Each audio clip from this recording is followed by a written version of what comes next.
فقد قال الله تبارك وتعالى في كلامه المجيد بعد أعوذ بالله من الشيطان الرجيم أم حسب الذين اجترحوا السيئات أن نجعلهم كالذين آمنوا وعملوا الصالحات سواء محياهم ومماتهم ساء ما يحكمون.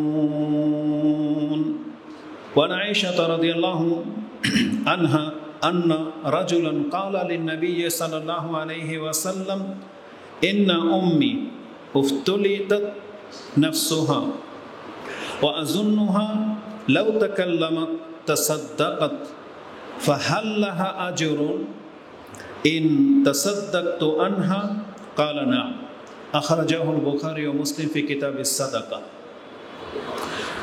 প্রশংসা মাত্র আল্লাহ সুবহানাহু ওয়া তাআলার, যিনি বিশ্ব জগতের একমাত্র মালিক, যিনি আমাদেরকে সৃষ্টি করেছেন একটা নির্দিষ্ট সময় দিয়ে তিনি আমাদেরকে এই জীবন দিয়েছেন, এবং যেমন তিনি আমাদের জীবন দিয়েছেন তেমন তিনি আমাদের মৃত্যু ঘটাবেন, এবং এই মৃত্যুর জন্য একটা চূড়ান্ত সময় বা ক্ষণ এবং স্থান তিনি নির্ধারণ করে রেখেছেন, যেটা সবার সাথে ঘটবে। পৃথিবীতে যত কিছু আল্লাহ সুবহানাহু ওয়া তাআলা তিনি ছাড়া যত কিছু সৃষ্টি আছে, সমস্ত সৃষ্টির উপরেই তিনি এই মৃত্যুকে ধার্য করেছেন। পৃথিবীর কোনো ব্যক্তি এই মৃত্যু ছাড়া আল্লাহর সাথে সাক্ষাৎ করার কোনো বিকল্প রাস্তা নেই। এই মৃত্যু নিয়ে আলোচনা করার মতো বহু দিক রয়েছে। কেবলমাত্র তিনি সেই সত্তা যার কখনো মৃত্যু ঘটবে না, তাই আমরা তার প্রশংসা করি, আমরা বলি আলহামদুলিল্লাহ। সালাতু ওয়া সালাম প্রিয় নবী মুহাম্মদুর রাসূলুল্লাহ সাল্লাল্লাহু আলাইহি ওয়াসাল্লামের প্রতি, যাকেও এই পৃথিবী থেকে বিদায় হতে হয়েছে, তিনিও মৃত্যুবরণ করেছেন এবং তিনিও মৃত্যুর যন্ত্রণা অনুভব করেছেন এবং তা ব্যক্ত করেছেন। আমরা তার উপরে সালাত এবং সালাম পাঠ করি, আমরা বলি আল্লাহুম্মা সাল্লি ওয়া সাল্লিম ওয়া বারিক আলা নবিয়িকা মুহাম্মদ। আজকের আলোচনার বিষয়বস্তু এই মৃত্যু সংক্রান্ত একটা দিক নিয়ে আলোচনা করব। যদিও মৃত্যু ছোট্ট একটা শব্দ আর একটা মাত্র বিষয়, কিন্তু জেনে রাখেন এই মৃত্যুকে কেন্দ্র করে বহু আকীদাগত দিক রয়েছে, বহু বিষয় আছে মাসলা মাসাইলের এই মৃত্যু কেন্দ্রিক। যদি আমি বিনা বাড়াবাড়িতে বলি, তাহলে যত বিজ্ঞ আলেম কেউ হবেন এই মৃত্যু নিয়ে যদি খুতবা দেয়, তাহলে আমার মনে হয় 20 থেকে 30টা খুতবা লেগে যাবে শুধু মৃত্যুর চ্যাপ্টারটাকে ক্লোজ করা বা একটা তুলে ধরার জন্য। যেমন মৃত্যু চূড়ান্ত একটা সত্য বিষয়, আসবেই আসবে, এবং এর জন্য নির্দিষ্ট একটা সময় ধার্য করা হয়েছে। কারো মৃত্যু আগেও আসবে না, পরেও আসবে না। এই জন্য আমাদের দেশের যে অকাল মৃত্যু যে ভাষাটা আছে, এটা হচ্ছে ইসলামের বহির্ভূত ভাষা, বরং আকীদার খেলাফ। এটা অনেক সময় কুফরি পর্যন্ত চলে যাবে। অকাল মৃত্যু বলে কিছু নাই, যার মৃত্যু যখন হবে যেভাবেই হোক না কেন, এটাই হচ্ছে তার চূড়ান্ত সময়। এভাবে মৃত্যু নিয়ে কথা বলার মতো আরও বহু দিক আছে। যেমন মৃত্যুর একটা যন্ত্রণা রয়েছে, তাই বলে যে কোনো ব্যক্তিকে কষ্টদায়ক মৃত্যু মরতে দেখলেই আপনি তার সম্পর্কে খারাপ ধারণা করতে পারবেন না, যে একজন ব্যক্তি মর্মান্তিক মৃত্যু ঘটেছে, হয়তো বা লোকটা অনেক বড় পাপী ছিল না, এটা বলার কোনো অপশন নাই। কারণ আকীদাগত বিষয় হলো, কোনো ব্যক্তি যখন মরে যাবে, সে যদি মুসলিম হয়, তার সম্পর্কে ভালো ছাড়া খারাপ কোনো মন্তব্যই করা যাবে না। এটা হচ্ছে আকীদাগত বিষয়। তৃতীয়ত হচ্ছে একজন ব্যক্তি, যেমন আমরা সবাই মরে যাব, তাহলে আমরা মৃত্যুর জন্য কি প্রস্তুতি নিয়েছি, এটা একটা বিষয়। এই মৃত্যুর জন্য প্রস্তুত হওয়া, এর জন্য যা লাগবে তা আপনাকে জানতে হবে। চতুর্থ বিষয় হচ্ছে মৃত্যু মুহূর্তে একজন মুমিনের আল্লাহ সম্পর্কে কেমন বিশ্বাস বা কেমন ধারণা হওয়া উচিত, এটাকে বলা হয় মৃত্যুর পূর্ব মুহূর্তে করণীয়। যেমন আপনি মুসলিম হওয়া, আপনি ঋণমুক্ত হওয়া, যদি ঋণ থেকে থাকে ওসিয়ত করে যাওয়া, তারপর আল্লাহ সম্পর্কে ভালো ধারণা রাখা, জিকির করতে থাকা, যাতে করে কালেমা পড়া অবস্থায় আপনার মৃত্যুটা হয়। এভাবে একজন মুসলিমের জন্য মৃত্যুর মুহূর্তটা সবচেয়ে বেশি গুরুত্বপূর্ণ। তার জীবনের আজকের দিনের চেয়ে যেই মুহূর্তে সে মরে যাবে, ওই মুহূর্তটা সবচেয়ে বেশি মূল্যবান। কেন? একটু পরেই সে কথাগুলো আসবে। তো এইভাবে মৃত্যু নিয়ে আলোচনা করার মতো বহু দিক আছে। ঠিক তারই ধারাবাহিকতায় গত খুতবায় আমরা আলোচনা করেছিলাম সন্তানের মৃত্যুতে পিতামাতার ভূমিকাটা কেমন হওয়া উচিত, মানে আমাদের অবস্থাটা কি হওয়া উচিত। যেহেতু আপনারা জানেন তার আগের সপ্তাহে ওই মাইলস্টোন স্কুলের মধ্যে কতগুলো প্রাণ ঝরে গেল, আপনার আমার সন্তানগুলো ঝরে গেল, আদরের সন্তান যারা এখন পর্যন্ত বয়সের প্রাথমিক পর্যায়ে ছিল, যারা হয়তো খেলতামশায় যেই অবস্থায় থাকলে যাদের পাপ লেখা হয় না, এমনও কিছু বাচ্চা ইন্তেকাল করেছে।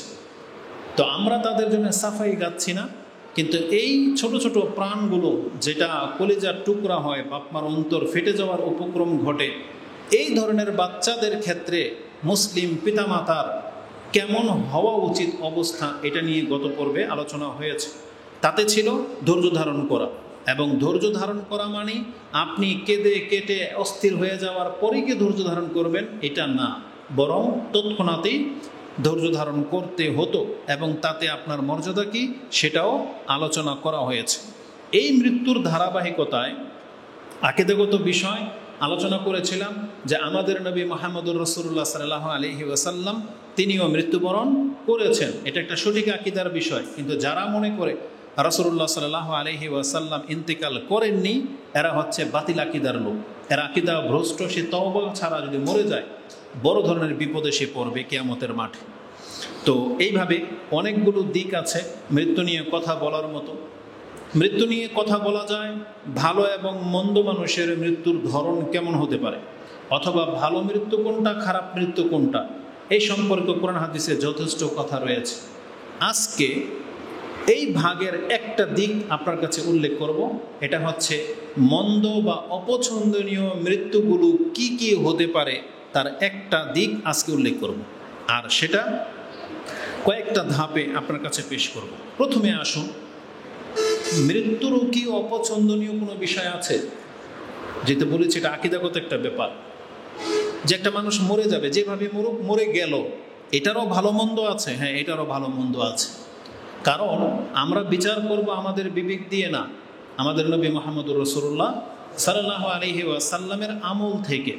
যেমন রাসূলুল্লাহ সাল্লাল্লাহু আলাইহি ওয়াসাল্লামের একটা দোয়াতে এইভাবে ছিল, আয়েশা রাদিয়াল্লাহু তাআলা আনহাকে তিনি শিক্ষা দিয়েছেন যে তুমি এইভাবে দোয়া করো।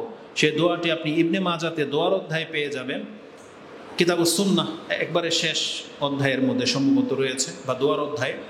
যে আয়েশা রাদিয়াল্লাহু তাআলা তিনি বলতেন যে রাসূল আমাদেরকে এইভাবে দোয়া শিখিয়েছেন এবং শিখাতেন। তিনি বলতেন, আল্লাহর কাছে তুমি চাও, আল্লাহুম্মা ইন্নী আসআলুকা মিনাল খাইরি কুল্লি আজিলিহি ওয়া আজিলি মা আলিমতু মিনহু ওয়া মা লাম আ'লাম ওয়া আউযু বিকা মিনাশ শাররি কুল্লি আজিলিহি ওয়া আজিলি মা আলিমতু মিনহু ওয়া মা লাম আ'লাম আল্লাহুম্মা ইন্নী আসআলুকা খায়রা মা সাআলাকা নবিয়ুকা ওয়া আবদুকা মুহাম্মাদুন সাল্লাল্লাহু আলাইহি ওয়াসাল্লাম ওয়া আউযু বিকা মিনাশ শাররি মাস্তাআযা বিকা মিন নবিয়ুকা ওয়া আবদুকা মুহাম্মাদিন সাল্লাল্লাহু আলাইহি ওয়াসাল্লাম। তার মানে দোয়ার এই অর্থ ছিল যে আল্লাহ, যত কল্যাণকর বিষয় আছে আমি তোমার কাছে সেই কল্যাণ চাচ্ছি, সেটা দুনিয়াতে হোক অথবা পরকালে হোক। আমি তোমার কাছে যত অকল্যাণ আছে তা থেকে আশ্রয় চাচ্ছি, যেটা এই দুনিয়ায় হোক বা পরকালে হোক। এবং দ্বিতীয় বাক্যটা ছিল, আল্লাহ আমি তোমার কাছে ওই কল্যাণ চাচ্ছি যে কল্যাণ তোমার নবী এবং তোমার বান্দা মুহাম্মদ সাল্লাল্লাহু আলাইহি সাল্লাম তোমার কাছে সব সময় চাইতো, আমিও সেগুলো চাচ্ছি। এবং আমি ওই ধরনের অপছন্দনীয় অনিষ্ট থেকে তোমার কাছে আশ্রয় চাচ্ছি, তোমার বান্দা তোমার রাসূল মুহাম্মদ তোমার কাছে যেই জিনিসগুলো থেকে আশ্রয় চাইতো। তার মানে বোঝা যাচ্ছে ভালো মন্দ দুই রকমেরই জিনিস রয়েছে। তো রাসূলুল্লাহ সাল্লাল্লাহু আলাইহি ওয়াসাল্লামের আমলের মধ্যে দেখতে হবে যে তিনি কোন ধরনের মৃত্যু থেকে আশ্রয় চেয়েছেন, আর যতগুলো ধরন থেকে তিনি আশ্রয় চেয়েছেন আপনাকে বুঝতে হবে এই মৃত্যুগুলো মন্দ মৃত্যু বা এই মৃত্যুগুলো অপছন্দনীয় মৃত্যু। কারণ আমাদের নবী তিনি এইভাবে মরাটা পছন্দ করতেন না। যেমন ধসে যাওয়া, আগুনে পুড়ে যাওয়া, তারপরে মাটি চাপা পড়া, অ্যাক্সিডেন্ট হয়ে যাওয়া, এগুলোকে রাসূল পছন্দ করতেন না। আবার আরেকটা বর্ণনায় পাবেন এইভাবে যারা মরে যায় আগুনে পুড়ে, পানিতে ডুবে, চাপা পড়ে, তাদেরকে আল্লাহ শহীদের মর্যাদা দেবেন। তাহলে রাসূল কেন এই মৃত্যু পছন্দ করলেন না? এখানে দুইটা বিষয়। এক, এই মৃত্যুগুলো হচ্ছে ভয়াবহ, শাস্তিযোগ্য মৃত্যু, কিন্তু এটা আল্লাহর দয়া যে আল্লাহ মুমিনেরকে বেশি কষ্ট দিলে তার বদলায় আল্লাহ এই নেকিও রেখেছে যে আপনার যেটাতে কোনো দোষ নাই এমন কোনো কারণে যদি আপনি মৃত্যুবরণ করেন তাহলে আল্লাহর পক্ষ থেকে এটা আপনাকে একটা এক্সট্রা গিফট দিয়ে দেওয়া হলো যে ঠিক আছে, তোমাকে আমি শহীদের মর্যাদা দিয়ে দিলাম। কিন্তু তাই বলে যে আপনি নিজে ইচ্ছায় আল্লাহর কাছে চাইবেন যে আল্লাহ আমি যেন আগুন লেগে মরে যাই, এটা চাইবেন না, এটা অপছন্দনীয়। কারণ আমাদের রাসূল এটা কখনো পছন্দ করতেন না। একটা হলো কারণ ঘটা, আর একটা হচ্ছে কারণের যাজা ঘটা। যেমন আপনি হাদিস জানেন, কেউ যদি আপনাকে মেরে দেয় তাহলে আপনার পাপ ওর ঘাড়ে চাপানো হবে, তাই না? এটা সবাই জানেন। কিন্তু কেউ কি এটা পছন্দ করেন? রাস্তা দিয়ে কি এইভাবে হাঁটেন যে কেউ যদি আমার আজকে মেরে দিত? এটা কেউ পছন্দ করেন? কেউ পছন্দ করে না। তার মানে পুরস্কারের উপরে ভিত্তি করে আপনি কাজটাকে ভালো বা খারাপ বলতে পারেন না। কাজটা খারাপ, আপনাকে যদি হত্যা করে দেখ, এই কাজটা কি ভয়ানক, এটা কেউ পছন্দ করেন না। কিন্তু কারো সাথে যদি এটা ঘটে তাহলে আল্লাহ তাকে সম্মানার্থে শহীদের মর্যাদা দিয়ে দিবেন, এটা ভিন্ন কথা। কিন্তু তাই বলে খুন হয়ে যাওয়া এটা ভালো কিছু না। এই জন্য আগুন লেগে মরে যাওয়া, পানিতে ডুবে যাওয়া, ধসে যাওয়া, এই ধরনের মৃত্যুগুলো হচ্ছে অপছন্দনীয় মৃত্যু, যদিও আল্লাহ আপনাকে শহীদের মর্যাদা দিয়ে দিবেন। কিন্তু রাসূল এটা ব্যক্তি জীবনে পছন্দ করেন নাই। এমনই কিছু আজকে আপনার কাছে পেশ করব, তাহলে আমরা বলতে পারি হ্যাঁ, অপছন্দনীয় মৃত্যু বলেও কিছু আছে। যেমন একটা হাদিস আমি আপনার কাছে পেশ করি। রাসূলুল্লাহ সাল্লাল্লাহু আলাইহি ওয়াসাল্লাম নিজে তিনি এই মৃত্যুগুলো থেকে আল্লাহর কাছে আশ্রয় চাইতেন, যেটা নিজের জন্য তিনি পছন্দ করতেন না। তো তিনি যেটা পছন্দ করতেন না ওটাই আমাদের জন্য অপছন্দনীয় হইতে হবে, যেহেতু তিনি আমাদের রাসূল। আবু হুরায়রা রাদিয়াল্লাহু তাআলা তিনি বলেন, আনিন নবী সাল্লাল্লাহু আলাইহি ওয়াসাল্লাম ক্বালা কানা রাসূলুল্লাহ সাল্লাল্লাহু আলাইহি ওয়াসাল্লাম ইয়াতাআওয়াজু। রাসূল তিনি নিজেই আল্লাহর কাছে বহু কিছু থেকে আশ্রয় নিতেন। আরেকটা বর্ণনায় আসছে তাআওয়াজু, তোমরা আশ্রয় নেও, মানে রাসূল নিজেও নিত এবং আমাদেরকেও বলা হয়েছে তোমরাও এইসব বিষয় থেকে আল্লাহর কাছে আশ্রয় চাও। তাআওয়াজু বিল্লাহি মিন জাহাদিল বালা ওয়া দারাকিশ শাকা ওয়া সুইল কাদা ওয়া শামাতাতিল আদা, শামাতাতিল আদা। এই হাদিসটি ইমাম বুখারী সহ আরও বেশ কিছু হাদিসের কিতাবে পাবেন। বুখারীতে হাদিসটি কিতাবুল কাদার তাকদীরের অধ্যায়ে এসেছে, ৮২ নম্বর অধ্যায়, হাদিস হচ্ছে ৬৬১৬। তাতে ৪টা জিনিস থেকে পানাহ চাওয়া হয়েছে। মানে রাসূল আল্লাহর কাছে চাচ্ছেন, আল্লাহ এই জিনিসগুলো যেন আমার না ঘটে, আমি তোমার আশ্রয় চাচ্ছি। কি? আল্লাহুম্মা ইন্নী আউযু বিকা মিন জাহাদিল বালা।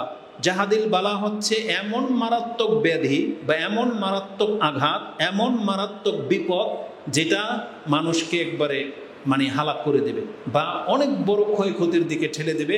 এই ধরনের রোগ, এই ধরনের বিপদকে বলা হয় জাহাদিল বালা, মানে মুসিবতের একবারে চরম পর্যায়ে। এই রকমের মুসিবত যেন আল্লাহ আমার জীবনে না আসে। যেমন এমন বড় রোগ হয়ে গেছে যে সেই রোগের ট্রিটমেন্ট করতে করতে আমার বাপ দাদা যত সম্পত্তি রেখে গেছিল সব বিক্রি করে দিয়েও আমি সুস্থ হচ্ছি না। তাহলে এই রকমের বিপদ যেন আল্লাহ কোনো মুসলিমকে না দেয়, বলে না আমিন। আপনি এমন বড় ঋণের বিপদে পড়ে গেছেন যে আপনার ঋণ পরিশোধ করতে আপনার কিডনি পর্যন্ত বেছে লাইলেও কাজ হবে না, তাহলে এই ধরনের বিপদ যেন কোনো মুসলিমের জীবনে না আসে। আপনার আমার সন্তান এমন কোনো ক্রাইম বা এমন কোনো বিপদগ্রস্ত যেন না হয় যে ওর বিপদ দূর করতে গেলে আমার জীবনের সর্বস্ব হারিয়ে যাবে, বরং আপনার মর্যাদাই হারিয়ে যাবে। এমন বিপদ যেন আপনার সন্তানদের মধ্যে না আসে। তার মানে যে জাহাদিল বালা মানে বড় ধরনের মুসিবত, সেটা বড় ধরনের কোনো রোগ হতে পারে, অ্যাক্সিডেন্ট হতে পারে, অথবা যে কোনো বিপর্যয় হতে পারে যেটা মারাত্মক আকার ধারণ করে, এমন কিছু থেকে রাসূল আল্লাহর কাছে আশ্রয় চাইতেন। এবং তিনি বলতেন ওয়াদারাকিশ শাকা, আমি আল্লাহ একেবারে মানে হতভাগ্যের অতল তলে পড়তে চাই না। মানে আমার জীবনে যেন এমন না হয় যে আমি একবারে হতভাগা হয়ে যাই। পৃথিবীতে বহু মানুষ আছে হতভাগা, একেবারে লাঞ্ছিত, কেউ তাকে সম্মান করে না। তার জীবনের ট্র্যাজেডি এমন যে তার পুরো বায়োডাটা পড়লে দেখবেন সে লাঞ্ছিত, মানে তার জীবনে এত উথাল পাথাল হয়েছে যে সে উঠতেই পারলো না, ওই লাঞ্ছিত তো লাঞ্ছিতই থেকে গেল। তো রাসূল বলতেছেন আল্লাহ আমার জীবনের ভাগ্য যেন এত খারাপের নিচে নেমে না যায় কখনো। দারাকিশ শাকা, ওয়াসুইল কাদা, আল্লাহ আমার যেন খারাপ ঋণের মধ্যে আমি না জড়িয়ে যাই, মানে এমন ঋণ যে ঋণ থেকে আর উঠে আসা যায় না। আর অসামাতাতিল আদা, আর আল্লাহ আমাকে আমার শত্রুদের কাছে হাসি ঠাট্টা তামাশার পাত্র বানিয়ে দিও না, মানে আমাকে নিয়ে যেন উপহাস না করতে পারে। আমার জীবনের এমন কোনো দুর্দশা আল্লাহ দিও না যেটা দেখলে আমাদের শত্রু আমাকে দেখলে হাসবে। ধরেন এটা ব্যক্তি জীবনও হতে পারে, সমষ্টিগত হতে পারে। যদি সমষ্টিগত ধরেন, তার মানে কোনো মুসলিম, ধরেন বাংলাদেশের মুসলিম, আমরা আল্লাহর কাছে বলতে পারি, আল্লাহ আমাদের বাংলাদেশের মুসলিমদেরকে তুমি এমন হালাত করে দিও না যে আমাদেরকে দেখলে ইন্ডিয়ার হিন্দুরা হাসবে, এমন করে দিও না। কেন বললাম এই কথাটা? কারণ এটা একটা দিনের ফিতনা। ইব্রাহিম আলাইহিস সালাম এই দোয়াটা প্রথম করেছিলেন যে আল্লাহ তুমি আমাকে শত্রুদের কাছে হাস্যের পাত্র বানিও না, ফিতনার কারণ বানিও না।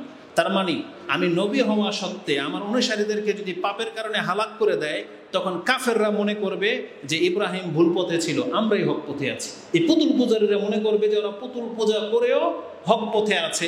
এই জন্য ইব্রাহিম আলাইহিস সালাম দোয়া করেছিলেন যে আল্লাহ কাফেরদের কাছে তুমি আমাকে ফিতনার পাত্র বানাও না। ঠিক আমরা আহলে হাদিস কোরআন সুন্নাহর অনুসারীরা আল্লাহর কাছে দোয়া করলে এমন করতে পারি যেটা আমরা স্বল্প বা আমরা কেবলমাত্র এই মতবাদটাকে পেশ করতেছি আপনার কাছে, আপনি একা, আপনি কোরআন সুন্নাহ অনুসারী, আপনি রফিলে দেন করেন বা আমিন বলেন, মসজিদে আপনি একা। তার মানে আপনার যদি কোনো বিপদ হয়, যে সমাজে আপনার খেলাফ লোক বেশি, কবর মাজার পূজারি বেশি, বা আপনাকে ঘৃণা করে এই লোকের লোক বেশি, আপনি যদি কোনো বিপদে পড়েন, তখন তারা মনে করবে নিশ্চয় আপনি আল্লাহর কাছে অপছন্দনীয়। যেমন মক্কার মুশরিকদের কাছে রাসূলুল্লাহ সাল্লাল্লাহু আলাইহি সাল্লাম তিনি এমন পর্যায়ে ছিলেন যে রাসূলের যদি কোনো বিপদ হইতো তাহলে আবু জাহেলের খুশি হতো, আবু লাহাবের খুশি হতো। এমনকি রাসূল সাল্লামের শাশুড়ি হিন্দ, এই হিন্দ রাদিয়াল্লাহু তাআলা আনহা, আবু সুফিয়ানের স্ত্রী রাদিয়াল্লাহু তাআলা আনহু, তিনি একদিন এই কথাটা বলেছিলেন যে ইয়া রাসূলুল্লাহ, এই জমিনের মধ্যে আমার কাছে সবচেয়ে পছন্দনীয় ছিল যে যদি কোনো ঘর সবচেয়ে বেশি লাঞ্ছিত হবে তাহলে আমি পছন্দ করতাম সেটা আপনার ঘর। কিন্তু আল্লাহ আমাকে ঈমান দেওয়ার পরে এখন আমার অবস্থা এমন হয়ে গেছে, আমি পছন্দ করি এই পৃথিবীতে যদি আল্লাহ কোনো ঘরকে বা কাউকে যদি সম্মানিত করার থাকে তাহলে আল্লাহ যেন আপনাকে করে। তো মোট কথা হচ্ছে, আমি বোঝাতে চেয়েছি অসামাতাতিল আদা এটা অনেক কঠিন একটা ব্যাপার, অনেক সেন্সিটিভ একটা ইস্যু, এটা সবার জীবনে ঘটতে পারে। কিন্তু আপনি আল্লাহর কাছে আশ্রয় চাচ্ছেন না, যার ফলে আপনার বিপদে আপনার পার্শ্ববর্তী অন্য অনেকেই পরিচিত অপরিচিতরা এগিয়ে আসে না, বরং তারা খুশি হয়। তাহলে কেন আপনি দোয়া করলেন না আল্লাহর কাছে? আপনার সন্তান মরে যাক, এটা যদি আপনার আশেপাশের লোকেরা যদি খুশি হয় তাহলে তারা আপনার শত্রু নয়তো কি? এই জন্য এটাকে আরেকটা নোক্তা বলে দেই, বাচ্চা হলেই যারা ফেসবুকে স্ট্যাটাস দেন যে আমি ছেলের বাবা হইলাম, মেয়ের বাবা হইলাম, এবং আপনার ছোট বাচ্চাটার ছবি যে দেন, এটার খারাপইটা কি জানেন? যাদের বাচ্চা হয় না তাদের হিংসার পাত্র হয়ে যেতে পারেন আপনি, বা আপনার আত্মীয় স্বজনের মধ্যে এমনও আছে যে চাইতো না যে আপনার বাচ্চা হোক, তারা নিন্দা করবে আপনাকে নিয়ে। আর যদি ছোট বাচ্চাদের চেহারা একটু ভিন্ন টাইপের হয়, সব বাপমার কাছে তার বাচ্চা ফুটফুটে সুন্দর, সে আকৃতি যেমনই হোক না কেন, কিন্তু সেটা আপনি অন্যের ক্ষেত্রে কেন ভাবলেন? অন্যের কাছে আপনার সন্তান তো ভালো না, অন্যের কাছে এটা কেমন পোকার মতো দেখা যায়, কেমন অ্যাবনর্মাল হয়েছে, মাথা ছোট বা চোখ বড়, কান একটা বড় বা নাক নাই, এগুলো নিয়ে কি হবে? পরে মন্তব্য হবে, সে মন্তব্য করবে, হাসি ঠাট্টা তামাশা করবে। তাহলে আপনি শুনলে নিশ্চয়ই আপনি সন্তুষ্ট হবেন না, বরং আপনার কষ্ট হবে। তাহলে কেন আপনি নিজেকে কষ্টে ফেলার এই কাজটা করলেন? এই জন্য আমরা বলবো নিজেদের বাচ্চার ছবি আপনি ফেসবুকে আপলোড করবেন না, কারণ সেটা আপনার কাছে ভালো হতে পারে কিন্তু অন্যের কাছে সেটা ভালো না। এই জন্য সেটা নিয়ে মন্তব্য খারাপ রিয়্যাক্ট করতে পারে, বেঁচে থাকবেন। তা আমরা আমাদের মূল বিষয়ের দিকে চলে আসি যে রাসূলুল্লাহ সাল্লাল্লাহু আলাইহি সাল্লাম এই বিষয়গুলো থেকে আশ্রয় চাইতেন। তার মধ্যে একটা কি আশ্রয় আছে? ওয়া দারাকিস শাকা, তার মানে হচ্ছে অতল তলে, মানে মন্দ পরিণতি, মন্দ পরিণাম। আল্লাহ আমি তোমার কাছে মন্দ পরিণাম থেকে তোমার কাছে আশ্রয় চাচ্ছি। এই কথাটাকে আজকের খুতবার সাথে কোথায় ফিট হবে? এই যে মন্দ পরিণাম হচ্ছে একজন জীবনের সবচেয়ে শেষ পরিণতি হচ্ছে তার মৃত্যু। আর ওই মৃত্যুটা যদি মন্দ হয় তাহলে তার জীবনের বহু সুফল তাকে আগে বাড়াতে পারবে না, কারণ মন্দ মৃত্যুর উপরে তার হিসাব নিকাশের নির্ভর করে। সে হাদিস একটু পরে আসবে। একজন মানুষ যদি সৌভাগ্যবান মৃত্যুবরণ করে এটা তার বিচারের মাঠে অনেকটা পজিটিভ হবে, কিন্তু কেউ যদি খারাপ মৃত্যু দুনিয়াতে ভোগ করে এটা তার পরকালের উপরে ইফেক্ট করবে। এই মন্দ মৃত্যু বলতে হচ্ছে আঘাতমূলক না, বরং পাপের অবস্থায়, নেশা অবস্থায়, জেনা অবস্থায় মরে যাওয়া, অথবা একেবারে লাঞ্ছিত মানে ইসলাম থেকে বের হয়ে যাওয়া অবস্থায়, যুদ্ধের ময়দান থেকে পালায়ন পর অবস্থায় মৃত্যুবরণ করা, এটা হলো মন্দ অবস্থা। তো এগুলো থেকে আশ্রয় রাসূল সাল্লাল্লাহু আলাইহি ওয়াসাল্লাম চাইতেন। তাহলে এই হাদিসটা প্রমাণ করে যে এমন কিছু অবস্থা আছে, মৃত্যু আছে, যেগুলো থেকে আমাদেরকে আশ্রয় চাইতে হবে, যেগুলোকে মন্দ বা অপছন্দনীয় বলা হয়েছে। এখন আরেকটি বিষয় আপনাকে স্মরণ করিয়ে দিই। যদি আমরা ছোট, কিন্তু স্টাডির জগতে আমি যেহেতু এই বক্তব্যগুলো লাইভ হয়, রেকর্ড হচ্ছে, আপনারাও সাক্ষী, এমন কিছু সেন্সিটিভ বিষয় আছে যেগুলো আমাদের জন্য অনেক বেশি গুরুত্বপূর্ণ, জনসাধারণের জন্য গুরুত্বপূর্ণ। সেই বিষয়ে দেখবেন বক্তব্য খুব কম, আর যেগুলোতে ভাইরাল হওয়া, যেটাতে আপনার কোনো কাজই নেই, কথার কথা, এটা আপনি ভিন্ন অ্যাঙ্গেলে নেবেন না। ফিলিস্তিনের ইস্যুতে যা হচ্ছে, রাশিয়া ধরেন ভূমিকম্প হলো, ঘরবাড়ি অনেক ক্ষয়ক্ষতি হয়েছে, আল্লাহ যেন বাংলাদেশকে হেফাজত করেন না, আমিন। তারপরে চায়নাতে কি হচ্ছে, তুরস্কে কি হচ্ছে, যারা এগুলো নিয়ে পড়ে থাকেন, এগুলো নিয়ে বক্তব্য বা এগুলো নিয়ে ভিডিও যারা দেখেন, আপনার ঈমান আমলে তেমন কোনো প্রভাব পড়বে না। কিন্তু আজকে আপনি কয়বার কোন দোয়াটা পড়বেন, কোন দোয়াটা পড়লে কি নেকি হবে, কিভাবে আপনি চলবেন, ইমাম কিভাবে তাজা হবে, এই বক্তব্যগুলো বেশি জরুরি ছিল। তো ঠিক এমন একটা বিষয় আমি লক্ষ্য করে দেখেছি, যদিও বক্তব্যটা আজ থেকে 2-4 বছর হয়তো আগে করেছিলাম, সেটা হচ্ছে আল্লাহর কাছে আশ্রয় চাওয়ার গুরুত্ব কতটা। মানে আপনি আল্লাহর কাছে কেন আশ্রয় চাইবেন কোনো বিষয় থেকে, আর যখন কোনো বিষয় থেকে আপনি আশ্রয় চাচ্ছেন তাহলে এটার বেনিফিটটা কি, এটা অধিকাংশ মানুষ গুরুত্বের সাথে নেননি, অধিকাংশ মানুষ। কিন্তু আপনি দোয়ার অধ্যায়ে খুলে দেখেন, যে কোনো হাদিসের কিতাবে আপনি পেয়ে যাবেন রাসূল এটা থেকে আশ্রয় চাইছে, এটা থেকে আশ্রয় চেয়েছেন, ওইটা থেকে আশ্রয় চাচ্ছেন। সূরা ফালাক নাসে দেখেন আল্লাহ নিজে আশ্রয় চাওয়া শিখিয়েছেন, আল্লাহ নিজে বলেছেন কোরআন পড়ার আগে তুমি শয়তান থেকে আশ্রয় চাও। তাহলে আশ্রয় চাওয়ার বিষয়টা কতটা গুরুত্বপূর্ণ, আসুন একটা হাদিস আমি আপনার কাছে পেশ করি, যে কেন আপনি আল্লাহর কাছে অপছন্দনীয় কোনো কিছু থেকে আশ্রয় চাইবেন। কেন? রাসূল সাল্লাল্লাহু আলাইহি ওয়াসাল্লামের এক হাদিসে রয়েছে, কোনো ব্যক্তি যদি তার কাছে যেটা অপছন্দনীয়, যেটা নিজের জন্য সে পছন্দ করে না, এমন কোনো কিছু থেকে যদি সে আল্লাহর কাছে আশ্রয় তলব করে আর আল্লাহ যদি সেটা গ্রহণ করে, তাহলে এই অপছন্দনীয় জিনিসটা তার জীবনে কোনোদিন ঘটবে না। এটার গুরুত্ব কতটা জানেন? ইমাম তিরমিজি রাহিমাহুল্লাহ একটা হাদিস কোট করেছেন, যে হাদিসটি আপনি 3431 এবং 3432 পেয়ে যাবেন। হাদিসের ভাষাটা এরকম, আন ওমর আন্না রাসূলুল্লাহ সাল্লাল্লাহু আলাইহি ওয়াসাল্লাম ক্বালা মান রাআ সাহিবা বালাইন, কেউ যদি তার কোনো সঙ্গীর কোনো বিপদাপদ দেখতে পায়, আও রাআ মুনকারান, কিছু অপছন্দনীয় কোনো কিছু যদি দেখতে পায় যেটা সে পছন্দ করলো না, যেমন ধরেন রাস্তা দিয়ে যাচ্ছেন, হঠাৎ করে আপনি দেখলেন একটা অ্যাক্সিডেন্ট, এমন একটা অ্যাক্সিডেন্ট যে যার উপর দিয়ে অ্যাক্সিডেন্ট হয়েছে তার একটা পা থেতলে গেছে, পা নাই তার লগে, এটা আপনি দেখেছেন, নিতে পারেন না। আপনি একটা পাগলকে দেখতে পেয়েছেন, যদিও আমরা এটা ফিল করি না, আমাদের স্বভাব হলো পাগলকে দেখলে আপনি হাসি ঠাট্টা তামাশা করেন, কিন্তু আপনার উচিত ছিল এই পাগলকে দেখে আল্লাহর কাছে আশ্রয় চাওয়া, যে আল্লাহ আমি যেন পাগল না হই। তো এমন কিছু বিপদ আপদ ঘটে, আপনি দেখতে পাচ্ছেন একজন ব্যক্তিকে পুলিশে টেনে হেঁচড়ে নিয়ে যাচ্ছে, বা একজন ব্যক্তিকে কয়েকজন মিলে ইচ্ছা মতো পিটাচ্ছে, যদিও এই লোকটা সৎ, কিন্তু তাকে মারা হচ্ছে, সন্ত্রাসীরা মারছে, ডাকাতরা মারছে। এটা আপনি দেখেছেন, যেটা নেটে আমরা দেখতে পাই, বিভিন্ন এই গণতান্ত্রিক সিস্টেমে বিভিন্ন একদল আর একদলের লোকদেরকে বরং এখন বলা হচ্ছে কিছু হলেই বলে চাঁদার জন্য মারা হচ্ছে। এটাতে সাউন্ড হয় বন্ধু, মানে বলতেছে যে চাঁদার জন্য মারা হচ্ছে। সব কিন্তু আর চাঁদার ইস্যু না, এখানে তদন্ত করলে বোঝা যাবে যে এখানে নেতৃত্বের ক্ষমতার দখলদারির এমনও কোনো ব্যাপার ট্যাপার থাকে।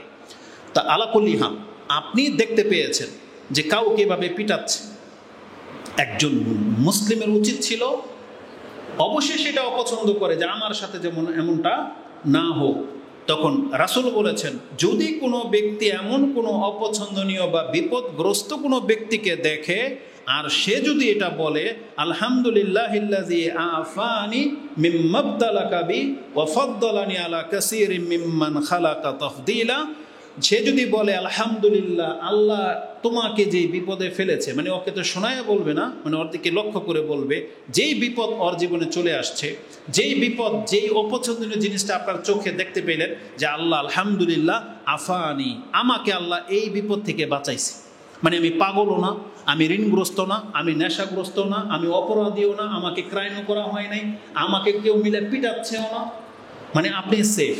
সব রকমের একটা কুষ্ঠ রোগ, স্যাঁতসেঁতে রোগ, যে কোনো রোগ যেটা আপনি পছন্দ করেন না, কুৎসিত একটা ব্যক্তি, এমন কুৎসিত যাকে কেউ কোনো মানুষ পছন্দ করবে না, আপনি নিজের দিকে তাকান, যেন আলহামদুলিল্লাহ আমি তো অনেক ভালো আছি। তো এক কথায় যা আপনি অপছন্দ করেন এমন কোনো কিছু চোখে পড়লে আপনি যদি বলেন আলহামদুলিল্লাহিল্লাযী আফানি মিম্মা ইবতালাকা বি, আল্লাহ তোমাকে যে বিপদ দিয়েছে আমাকে তা থেকে নিরাপদে রেখেছেন, ওয়া ফাদ্দালানি আলা কাসীরিম মিম্মান খালাকা তাফদীলা, এবং বহু সৃষ্টির চাইতে আল্লাহ তুমি আমাকে সম্মানিত রেখেছো, এই দোয়া যেই ব্যক্তি বলতে পারে, রাসূলুল্লাহ সাল্লাল্লাহু আলাইহি ওয়াসাল্লাম বলেছেন, ইল্লা উফিয়া মিন যালিকাল বালা, যেই বিপদ দেখে, যেই অপছন্দনীয় বিষয়টা দেখে সে আল্লাহর কাছে দোয়া করেছে, এই বিপদ, এই অপছন্দনীয় জিনিস জীবনও তার ধারের প্রান্ত আসবে না, কায়নান মা কান। রাসূল বলেছেন, এই পৃথিবী যতদিন বাকি থাকবে, অথবা মাস, অথবা আপনি পৃথিবীতে যতদিন বাকি থাকবেন, মৃত্যুর আগ পর্যন্ত এই পাগল হওয়া, ঋণগ্রস্ত হওয়া, পিটিয়ে মারা, পেটের ব্যথা, অমুক, বদ, কুষ্ঠরোগ, কোনো কিছু যা থেকে আপনি আল্লাহর কাছে আশ্রয় চেয়েছিলেন, এই কিয়ামত পর্যন্ত আপনার জীবনে এই মুসিবত কোনোদিন আসবে না। এটা কত বড় কথা!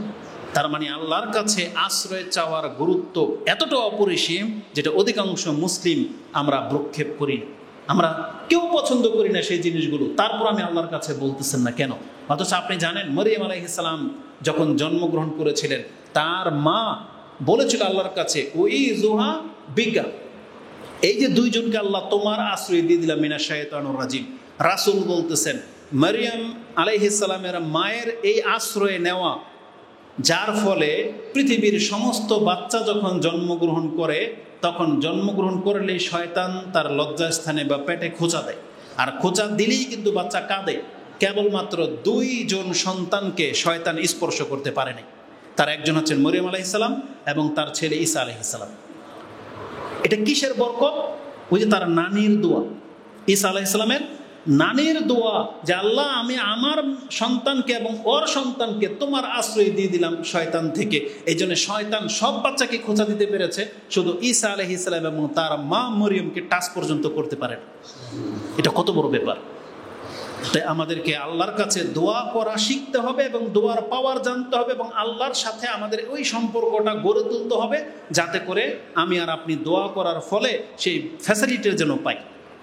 নাহলে রাসূলুল্লাহ সাল্লাল্লাহু আলাইহি ওয়াসাল্লাম যত কিছু থেকে আশ্রয় চেয়েছেন আপনি দেখেন তার জীবনে, এবং সবচেয়ে বড় ব্যাপার হচ্ছে, এখন মূল বক্তব্যের দিকে আসি, সেটা হচ্ছে মৃত্যু মুহূর্তটা এবং কবরের আযাব, পরকালের শাস্তি, এগুলো থেকে আপনি বলেন তো দেখি, এই লাইফে বা আজকে কয়বার আল্লাহকে বলেছেন যে আল্লাহ তুমি আমাকে কবর আযাব থেকে মাফ করে দাও, আল্লাহ তুমি জাহান্নামের কিনারা থেকে আমাকে দূরে রাখো, বা হাসরের মাঠের ফিতনা থেকে আল্লাহ তুমি আমাকে বাঁচাও, আমি তোমার কাছে আশ্রয় চাচ্ছি।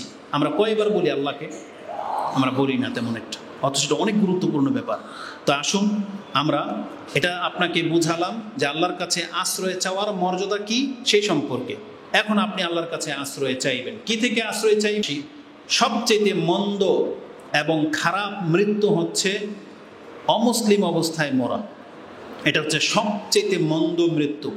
একজন মানুষের জীবনের সবচেয়ে ভালো মৃত্যু হচ্ছে ইমানের হালতে মরা, আর সবচেয়ে মন্দ মৃত্যু হচ্ছে ইমানহীন হইয়া মরা, মানে যার ইমান নাই, সে এক কথায় মুসলমান না, বাকি যে কোনো ধর্মের লোকই হোক না কেন, নাস্তিক হোক, মুনাফিক হোক, মুশরিক হোক, বা অন্য কোনো ধর্মের অনুসারী হোক, এ হলো সবচেয়ে মন্দ ব্যক্তি। আর মুসলিম হালাতে মরা, এটা হচ্ছে একজন ব্যক্তির জীবনের সবচেয়ে সৌভাগ্যবান মৃত্যু। এই সম্পর্কে কোরআনে যথেষ্ট কথা আছে, যদি আমরা এখানে ডিটেলস আলোচনা করব না, কারণ আমাদের উদ্দেশ্য একটা ভিন্ন। তো সবচেয়ে খারাপ মৃত্যু যে কুফরি অবস্থায় মরা, এই সম্পর্কে 2টা আয়াত শুধু আমি আপনাকে কোট করে দেই, যেটা সূরা বাকারাতে রয়েছে। আল্লাহ সুবহানাহু ওয়া তাআলা সূরা বাকারার 160 162 নম্বর আয়াতে বলেছেন, ইন্নাল্লাযীনা কাফারু ওয়া মাতু ওয়া হুম কুফফার উলাইকা আলাইহিম লা'নাতুল্লাহি ওয়াল মালাইকাতি ওয়ান নাসি আজমাইন। নিশ্চয়ই যারা কাফের এবং কুফরি অবস্থায় মরে যায়, এবং আল্লাহ সুবহানাহু ওয়া তাআলা বলতেছেন ওয়ান নাসি আজমাইন খালিদিনা ফিহা লা ইউখাফফাফু আনহুমুল আযাব ওয়া লা হুম ইউনজারুন। তারা খালিদিন চিরস্থায়ীভাবে জাহান্নামে থাকবে, তাদের শাস্তি তো কম করা হবেই না, বরং আল্লাহ সুবহানাহু ওয়া তাআলা বলেছেন ওয়া লা হুম ইউনজারুন, আর তাদেরকে সেখান থেকে উদ্ধারও করা হবে না। তার মানে যারা কুফরি অবস্থায় মরে যায়, এটা হচ্ছে সবচেয়ে মারাত্মক পরিণামের কারণ। আরেকটা আয়াত আল্লাহ বলেছেন, কাফেররা সব সময় লেগে আছে তোমাদেরকে তোমাদের দিন থেকে সরিয়ে দেওয়ার জন্য, তবে তোমরা জেনে রাখো ওমাই ইয়ারতাদিদ মিনকুম আন দীনিহি ফায়ামুত ওয়া হুয়া কাফির।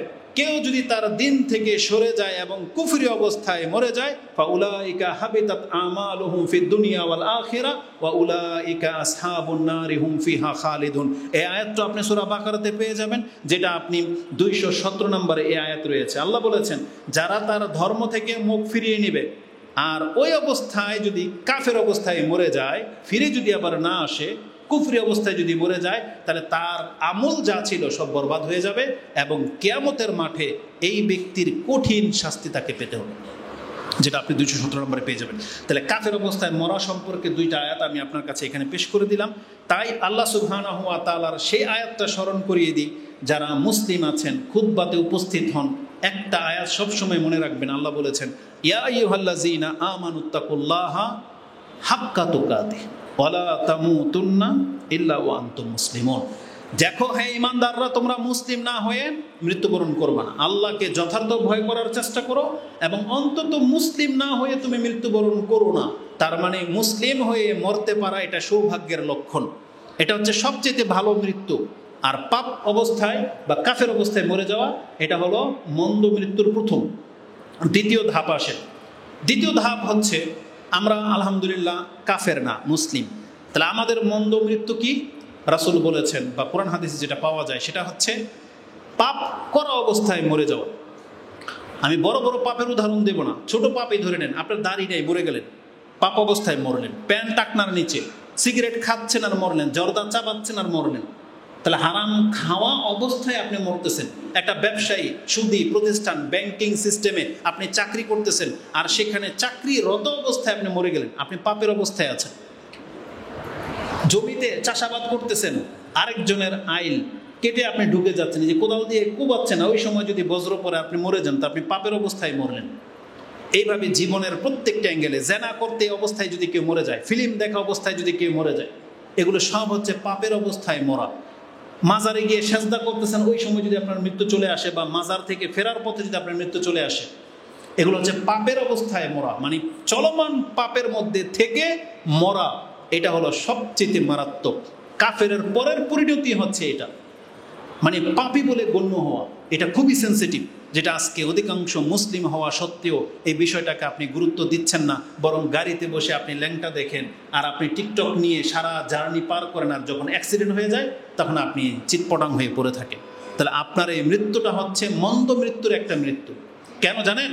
কারণ হাদিসে 2 রকমের আছে। একটা হাদিস বলা হয়েছে, ইউবাসু কুল্লু আবদিন আলা মা মাতা আলাই। একজন ব্যক্তিকে কিয়ামতের মাঠে ওই পরিচয়ে উঠতে হবে যেই পরিচয়ে তার মৃত্যু ঘটেছে। তার মানে আজকে যেই মুহূর্তে আপনার মৃত্যু ঘটবে, দেখতে হবে আজকে কি আপনি মুসলিম কিনা, আজকে কি আপনি। কালকে কাফের ছিলেন, কালকে মুনাফিক থাকতে পারেন, কালকে মুশরিক থাকতে পারেন, কালকে ঈমানদারও থাকতে পারেন, কিন্তু কালকের উপরে বিচার করা হবে না। আপনার 60 বছর কেটে গেছে মুসলিম অবস্থায়, কিন্তু যেই দিন আপনি মরলেন সেই দিন যদি আপনি নাস্তিক হয়ে থাকেন, তাহলে বিচারটা 60 বছরের নেকি দিয়ে হবে না, বিচারটা হবে মরার নাস্তিকতা দিয়ে। এটা হচ্ছে ইসলামের একটা আদব। ঠিক এর উল্টা নিয়ে নেন, 60 বছর একটা ব্যক্তি হিন্দু ছিল, খ্রিস্টান ছিল, কিন্তু যেই দিন মরলো সেদিন সে মুসলিম ছিল। রেজাল্ট কি? ডাইরেক্ট জান্নাত। তার 60 বছরের পাপ তাকে বাঁচাইতে মানে আটকাইতে পারবে না। এটা ইসলামের একটা বিধান এবং আল্লাহর অনেক বড় রহমত লুকিয়ে আছে এখানে। এই জন্য সবসময় সৌভাগ্যবান থাকতে হলে আপনি চেষ্টা করবেন এমন অবস্থায় থাকা, যেই অবস্থায় মৃত্যুটা চলে আসলে যাতে আমি আর আপনি আল্লাহর ক্ষমা পেতে পারি। এই জন্য নিজেকে প্রস্তুত থাকতে হবে। রাসূল বলেছেন, যেই ব্যক্তি চায়, যে কোরআনের একটা আয়াত আছে না, যেটা সূরা আলে ইমরানের, যদিও লম্বা হয়ে যাবে আমি নোট করিনি, কিন্তু মনে পড়ে গেছে, বলে দিই। সূরা আলে ইমরানে আছে না, কুল্লু নাফসিন যায়িকাতুল মউত তুওয়াফাউনা উজুরাকুম ইয়াওমাল কিয়ামা ফামান যুহজিহা আনিন নারি ওয়া উদখিলাল জান্নাতা ফাকাদ ফাজ ওয়ামাল হায়াতুদ দুনিয়া ইল্লা মাতাউল গুরুর। এটা সূরা আলে ইমরানের 185 নম্বর আয়াত। এই আয়াতের তাফসিরে বুখারী মুসলিমের একটা হাদিস পেয়ে যাবেন। রাসূল বলেছেন, হাদিসটা বুখারী নয়, মুসলিমে আছে এবং মুসনাদে আহমদে আছে। মুসলিমে একটা লম্বা হাদিসের মিডলে গিয়ে আপনি এটা পেয়ে যাবেন। তাতে রাসূল বলেছেন, ফামান আহাব্বা আইয়ুজাহজাহা আনিন নারি ওয়া উদখিলাল জান্নাহ ফালতুদরিকুহু মানিয়াতুহু ওয়া হুয়া ইউমিনু বিল্লাহি ওয়াল ইয়াউমিল আখির ওয়া ইয়াতি আলান নাস মা ইউহিব্বু ইলাইহি আও কামা ক্বালা রাসূলুল্লাহ সাল্লাল্লাহু আলাইহি ওয়াসাল্লাম। রাসূল বলেছেন, আল্লাহ যেখানে বলেছে কিয়ামতের মাঠে যাকে জাহান্নাম থেকে দূরে রেখে জান্নাত দেওয়ার ঘোষণা করে দেওয়া হবে, আল্লাহ বলছেন ফাকাদ ফাজ, এই ব্যক্তি হলো জিতে যাওয়া ব্যক্তি। তার মানে যাকে জাহান্নামে দেওয়া হলো না, বরং যে অবস্থায় আছে তার পাপ টাপ নিয়ে আল্লাহ বলছে তোকে মাফ, তোকে জান্নাত দিয়ে দেওয়া হলো। আল্লাহ বলেছেন এই ব্যক্তি হচ্ছে জিতে যাওয়া ব্যক্তি। আর রাসূল বলেছেন, কে আছো পছন্দ করো যে তুমি সেই ব্যক্তি হবে যে আল্লাহ আমাকে জাহান্নামে না দেখ, আমাকে গেলেই জান্নাত দিয়ে দেখ। মান আহাব্বা, কে আছো এটা পছন্দ করো। তাহলে তুমি প্রস্তুত থাকতে হবে। কাদের সাথে আল্লাহ এটা করবেন? আনতুদরিকুহু মানিয়াতুহু ওয়া হুয়া ইউমিনু বিল্লাহি ওয়াল ইয়াউমিল আখির। প্রত্যেক ব্যক্তির উচিত যেই দিন মালাকুল মউত তার সাথে সাক্ষাৎ ঘটবে, যেই মুহূর্তে, ওই সময় যেন তার পরিচয়টা এই হয় যে সে আল্লাহ এবং পরকালে বিশ্বাসী। তার মানে যে আল্লাহ এবং পরকালে বিশ্বাসী যেই মুহূর্তে, আর ওই মুহূর্তে যদি মৃত্যু চলে আসে, এই ব্যক্তি সেই ব্যক্তি যাকে আল্লাহ জাহান্নাম থেকে মুক্ত করে জান্নাত দিয়ে দিবেন। ওয়ায়াতি ইলান নাস, আর তার আরেকটা আমল হচ্ছে, যদি সে পৃথিবীতে বেঁচে থাকে তাহলে মানুষের সাথে সে যেন ওই আচরণ, ওই বিহেভ করে যেটা সে নিজের জন্য পছন্দ করে। তার মানে ভদ্র মানুষ হয়ে চলতে হবে। কাউকে আপনি গালি দিতে পারবেন না, আঘাত করতে পারবেন না। তাহলে কি হবে? আপনার জীবনের সমস্ত ক্ষয়ক্ষতি, আপনার কোনো ক্ষতি করতে পারবে না। কিয়ামতের মাঠে আপনাকে আল্লাহ জাহান্নাম থেকে বাঁচিয়ে রেখে জান্নাত দিয়ে দিবেন, এটা ঘোষণা রয়েছে। তাহলে আমরা কি জানলাম? সবচেয়ে ভালো মৃত্যু হচ্ছে ইমানের হালতে মৃত্যু এবং নেক ভালো কাজ করা অবস্থায় মৃত্যু, আর মন্দ মৃত্যু হচ্ছে কুফরি এবং পাপের অবস্থায় মরে যাওয়া। আর এখন আমাদের পয়েন্ট হচ্ছে পাপের উপরে। পাপের অবস্থায় মরলে এটাকে যে মন্দ মৃত্যু বলা হয়েছে, কোরআনের একটা আয়াত থেকে এটা আমি আপনাকে পেশ করতে পারি। কোরআনে আল্লাহ সুবহানাহু ওয়া তাআলা সূরা আল জাসিয়া 45 নম্বর সূরার 21 নম্বর আয়াতে বলেছেন, আম হাসিবাল্লাযীনা ইজতারাহুস সাইয়্যাত, যারা সব সময় পাপের মধ্যে লেগে আছে। ভাষাটা শুনেন, আল্লাহ কি বলেছেন? যারা একবার পাপ করে ফেলেছে তারা না। আম হাসিবাল্লাযীনা ইজতারাহুস সাইয়্যাত, যারা সব সময় পাপের মধ্যে আছে, নেশা করেই যাচ্ছে, একটার পর একটা সিগারেট, একটার পর একটা জর্দা দিয়া পান খেতেই থাকে। আরে কোনো মানুষ হয়তো কোনো একবার হারাম খেয়ে ফেলছে, কোনো একটা কোনোভাবে, এও হারাম করুক, কিন্তু যেই ব্যক্তি কন্টিনিউ করে, এটা অবশ্যই অনেক বড় পাপ। যেই ব্যক্তি জীবনে একবার জানা করে ফেলেছিল, ছোটবেলায় বোঝে নাই, তওবা করে ফিরে আসছে। আর কিন্তু যারা রেগুলার করে, মাঝে মাঝেই করে, যারা মাঝে মাঝে মদ খায়, যারা সবসময় সুদের সাথে জড়িত, যারা এখনো হারাম বিজনেস ছাড়েন নাই, তার মানে সব সময় পাপের মধ্যে যারা জড়িয়ে আছেন, যারা বেনামাজি, আসল বড় পাপী এদেরকে বলাই হয়নি। যারা বেনামাজি তারা সবচেয়ে বড় পাপী, যে পাপের অবস্থায় আছেন সারাদিন। কারণ আজকে ফজর পড়েন নাই মানে আপনি পাপের অবস্থায় আছেন, জোহর হয়ে গেল পড়েন নাই, পাপের অবস্থায় আছেন। তার মানে 5 ওয়াক্ত সালাত যারা পড়েন না, আপনার সারা দিনটা পাপের অবস্থায় কেটেছে। যারা বেপরদা নারী আছে, যতক্ষণ পর্যন্ত পর্দা করবে না ততক্ষণ পর্যন্ত পাপী। মানে তার ফিগার, যেটা আল্লাহ ঢেকে রাখতে বলেছে, তার চেহারা যতক্ষণ পর্যন্ত খোলা ততক্ষণ পর্যন্ত সে পাপী। আপনি কি একবার ভাবছেন বিষয়টা? তো আল্লাহ বলতেছেন, আম হাসিবাল্লাযীনা ইজতারাহুস সাইয়্যাত, যারা সব সময় পাপের মধ্যে লেগে আছে, আন্না জাআলাহুম কাল্লাযীনা আমানু ওয়া আমিলুস সালিহাত সাওয়াআন মাহইয়াহুম ওয়া মামাতুহুম সাআ মা ইয়াহকুমুন। আল্লাহ বলেছেন যারা স্থায়ী পাপী তারা এটাকে কি করে ভেবে নিল যে আমি আল্লাহ তার সাথে কি ওই আচরণ করব যে আচরণ একজন সৎ মুসলিমের সাথে করব, তার জীবন এবং মৃত্যুটাকে সমান হবে। আল্লাহ ভাগ করে দিয়েছেন, মানে সাওয়াউন মাহইয়াহুম ওয়া মামাতুহুম, তার মৃত্যুটা কি সমান হবে, আবার মরার পরের জীবনটা কি তার সমান হবে? সাআ মা ইয়াহকুমুন, কত মন্দ তোমার বিচার। তার মানে আল্লাহ এখানে পাপীদেরকে বলতেছেন, তুমি পাপ করতেছো, তুমি ভাইবো না যে যারা 5 ওয়াক্ত নামাজ পড়ে তার জীবন তো কঠিন, কিন্তু তার যে মৃত্যুর দিনটা হবে তার মতন সহজ মৃত্যু তোমার জীবনে হবে, এটা তুমি ভাইবো না। আর মরার পরে একে যে জীবন দেওয়া হবে, তোমাকেও একই জীবন দেওয়া হবে, এটা তুমি কোনোদিন ভাইব না। এটা কত বড় ধমক! একটা পাপীর জন্য এটা কত বড় ধমক! আপনি কি জানেন এখানে 4 শ্রেণীর মানুষকে ধমক দেওয়া হয়েছে? এক, বিটুইন, পার্থক্য করা হয়েছে কাফের মুসলিমে, আবার পার্থক্য করা হয়েছে সৎ অসতে।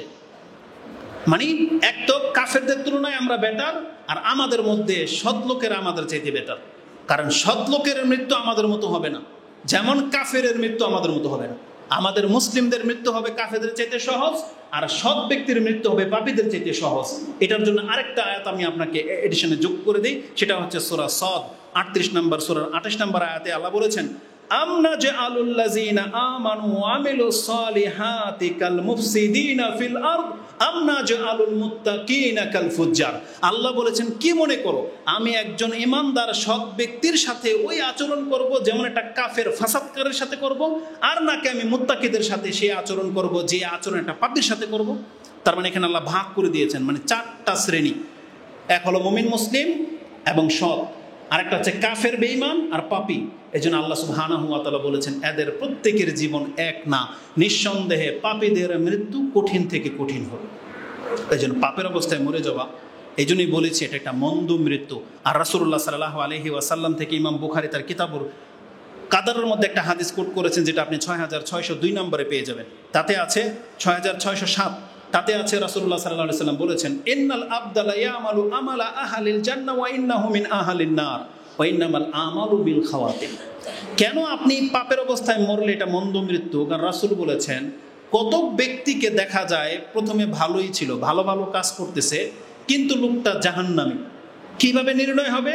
রাসূল বলেছেন, ইন্নামাল আমালু বিল খাওয়াতিম। কারণ জান্নাত আর জাহান্নাম ফয়সালা তার 60 বছরের ইবাদতের উপরে হয় না, বরং জান্নাত আর জাহান্নামের ফয়সালা হয় তার মৃত্যু মুহূর্তের ইবাদতের উপরে।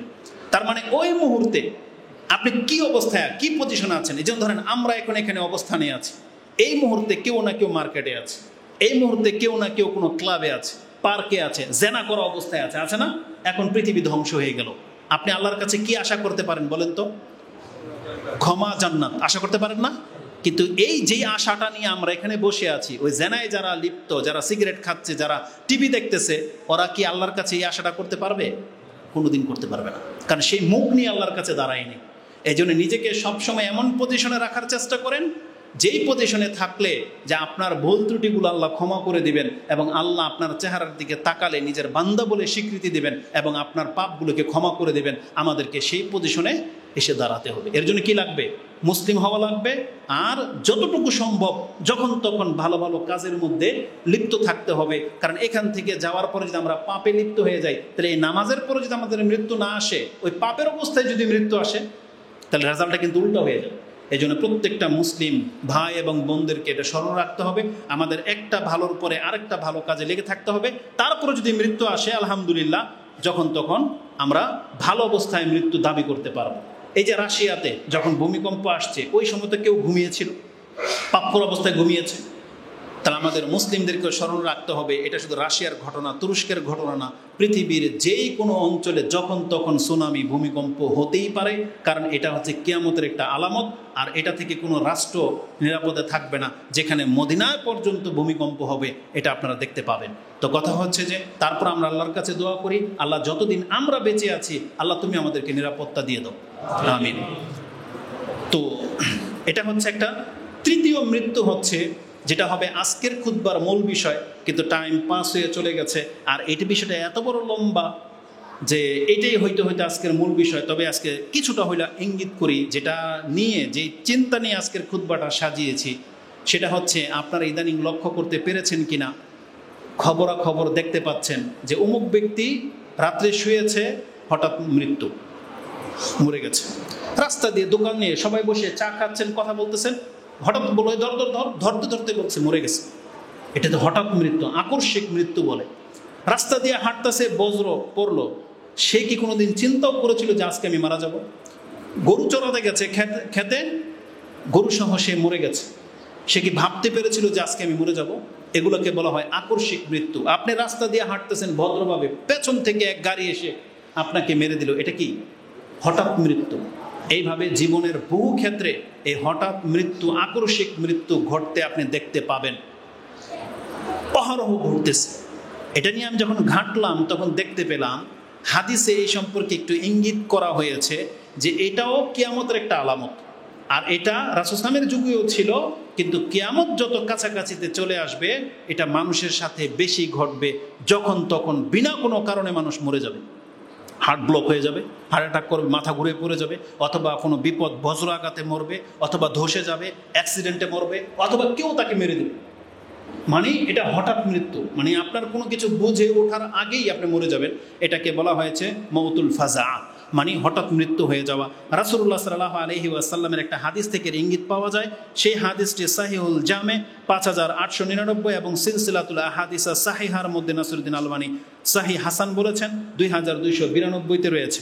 হাদিসের ভাষাটা এরকম। আনাস রাদিয়াল্লাহু তাআলা আনহু তিনি বলেন, কিয়ামতের আলামত হলো যে মিন ইকতিরাবিস সাআ, কিয়ামত যে ঘনিয়ে আসছে এটার একটা আলামত হলো, দেখেন আলামত দুই রকম। একটা হলো কিয়ামত ঘটবে, এটার একটা আলামত, যেমন চাঁদ দ্বিখণ্ডিত হয়ে গেছে, রাসূল মরে গেছে, কিন্তু এটা সময়ের কাছাকাছি মাপা যায় না। কিন্তু রাসূল বলেছেন সেই সময়টা কখন বুঝতে পারবে যে এটা অনেক বেশি কাছাকাছি চলে আসছে, এই ঘটনাগুলো দিয়ে। কি সেটা বলছে, কিয়ামত আলামত হওয়ার ঘটনাগুলো কাছাকাছিতে যখন চলে আসবে তখন চাঁদকে বড় দেখাবে। মানে আমরা যে প্রথম দিনের চাঁদ দেখি অনেক সময় দূরবীন দিয়ে দেখতে হয়, কিন্তু কিয়ামতের আলামত এমন হবে যে সেই চাঁদ নিজের চোখে দেখতে পাবেন খুব স্পষ্ট, এবং দেখে মনে হবে এটা দ্বিতীয় দিনের চাঁদ। এটা হবে কিয়ামতের কাছাকাছি সময়।